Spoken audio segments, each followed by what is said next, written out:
In this video, we are going to experiment with a few different input types to build out our form that we have here. So we've got a nice gap here that we're going to fill with some different user inputs. We're going to experiment with a date input, a time input, and then a drop-down, which is also known as a select. So first off, if we want to add a date input, we actually use the normal input control, and we're using Bootstrap 4 controls for consistency and styling. So we'll drag an input in, and let's just sort out the position of this just so we can keep our user interface consistent. So I set the left and the right to 25. That's my standard kind of left and right margin that I've decided on. Width is auto, and then it fills to full width. Okay, we will drag that up a little bit.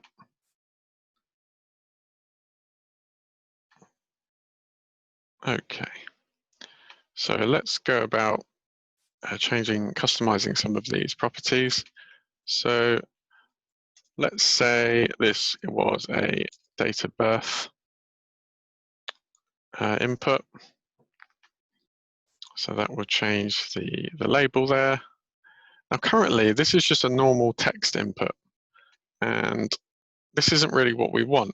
But the beauty of the input element or input control is you can specify different types. And this is actually a feature of HTML5. So HTML5, the latest version of HTML, which most modern browsers all support, means that you can specify a different type for inputs, and then it will change the behavior of these inputs for the user. Okay, so let's find this property. Let's update the ID just to keep things tidy. And then the input type property is the one we were after. So currently it's set to text, that's the default. If we hit the drop down, we can actually see there's a lot of different types of input that we can select. So we're going to be using date, but we can actually select lots of other ones. So color. So if we selected color, that would actually show a color picker in the browser or on our users' mobile devices.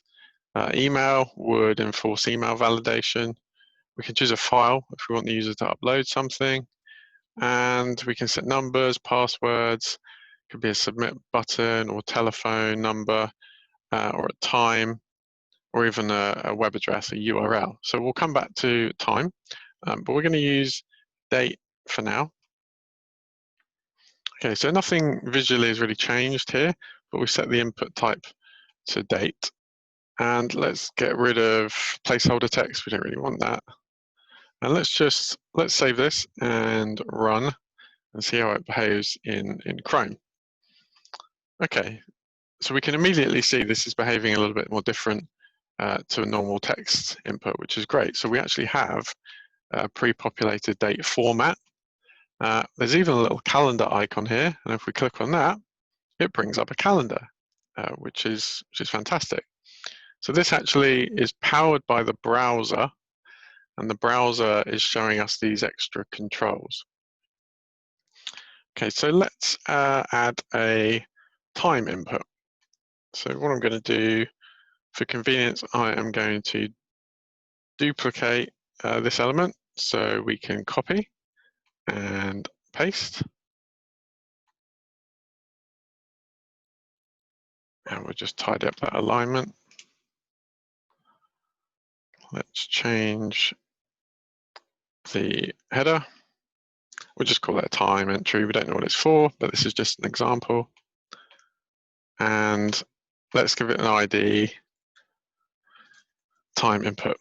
It's pretty best to call it something like time input rather than just time as an ID, because time, potentially you may want to use that elsewhere. That's very generic.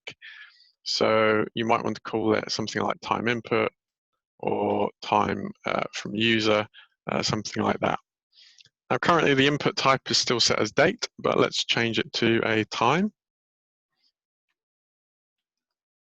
Okay, let's run that. Let's see how that behaves. And there we go. You can see our second field that we've added. Again, it's still an input control, but we've specified the type as being a time. Again, you've got this placeholder time here, and you can choose a time by clicking on this icon. So I can choose 2:20, and it's kind of set. And same with date of birth. We can either choose a date. Obviously, this isn't my date of birth, but we can also type directly into this format. So the 10th, 1980, also not my date of birth, but you can see how it's kind of flexible. It can be typed into, or we can select the date picker. Now, an important point of note here is that when your app is deployed or being used on different mobile devices, so not within a browser on your desktop, these inputs will behave differently. Now, I've got a visual here just to demonstrate. So on the left-hand side here, we've got two examples from iPhone or iOS, and on the right-hand side are the examples from Android. So the top example here is what a date picker would look like on an iPhone. This is the default behavior, and this is what a user would see if they clicked on your date input on the app that you're designing, if you implement it the way we've just done. But on an Android, they would see something completely different, more like an actual calendar, like this. So now this, of course, may change if Android or iOS updated their default style for a date picker.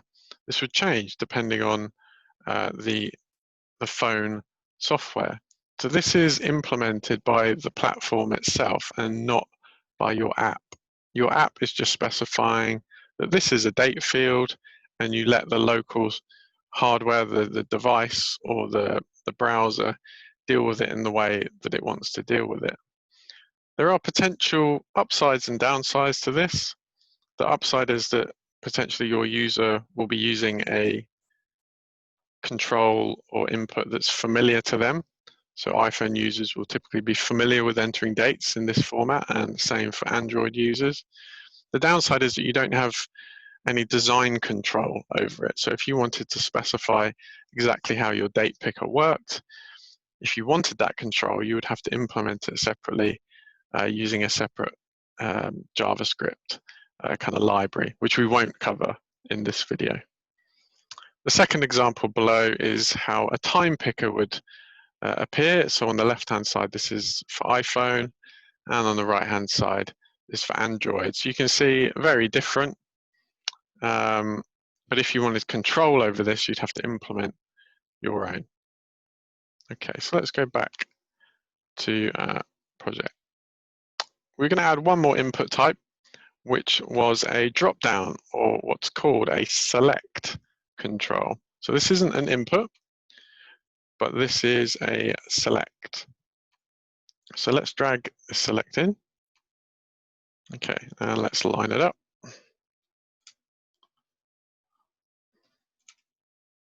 Okay, let's customize some of the properties.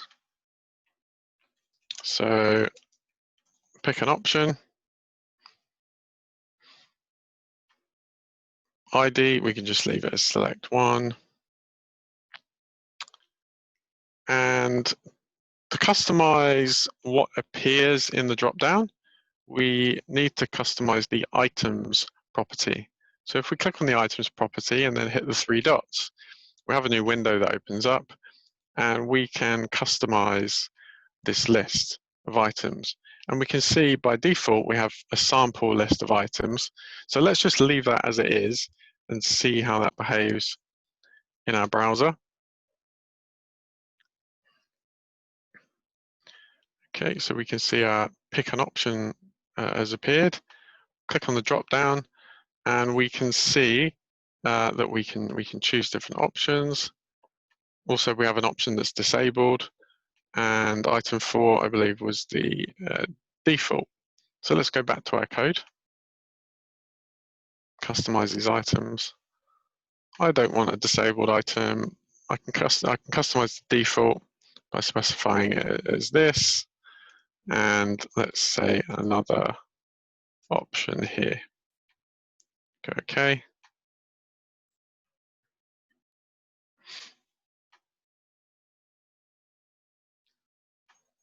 Good. And then our drop-down has updated.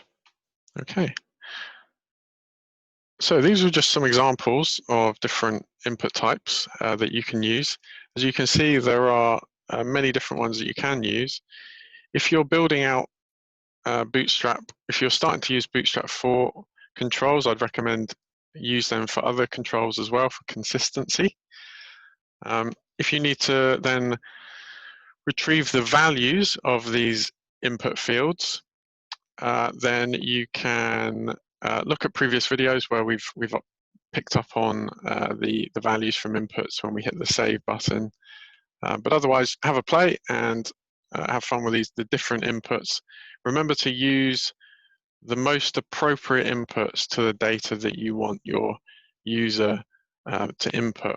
So if you're expecting a large chunk of text, multiple lines of comments, you would use a text area such as this.